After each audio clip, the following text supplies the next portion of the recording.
ဒီနေ့အသေးချော်လေးထမင်းချိုင်အတွက်တော်ထဲမှာဝုံဝင်လေးတော့ဖမ်းမယ်။ဖမ်းပါလေဝုံဝင်လေးကချစ်ဖို့ကောင်းရဲ့လားအသေးချော်လေးကမနေ့ကတော့ကသူ့ရဲ့ထမင်းချိုင်နဲ့ဝုံဝင်ပုံလေးထည့်ပေးလို့ပြောတဲ့ခါကျတော့ဒီနေ့စူးစမ်းပြီးထည့်ပေးလိုက်အောင်မယ်။တော်ထဲနဲ့တူအောင်ခောက်ဆွဲကြော်လေးကိုအခင်းအနေနဲ့ထည့်မယ်။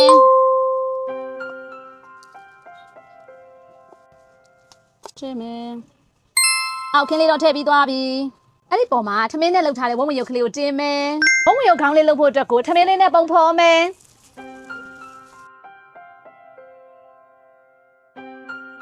လုံးလေးချက်သားပြီးရင်နေရကလေးကိုပုံဖော်မယ်။သမင်းလေးနဲ့ဝုံဝင်ရုပ်ခေါင်းလေးတော့လှုပ်ပြီး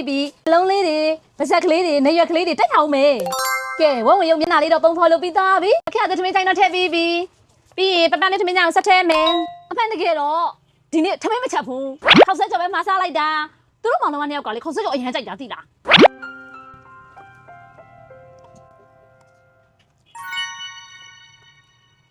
ခောက်ဆက်ကြော်လေးအီမှာဆိုလို့ထမင်းလေးပါထည့်ပေးလိုက်မယ်။ဒီလောက်ဆိုရပြီ။ပပလေးတို့ကြောင်တော့ပို့တော့မယ်။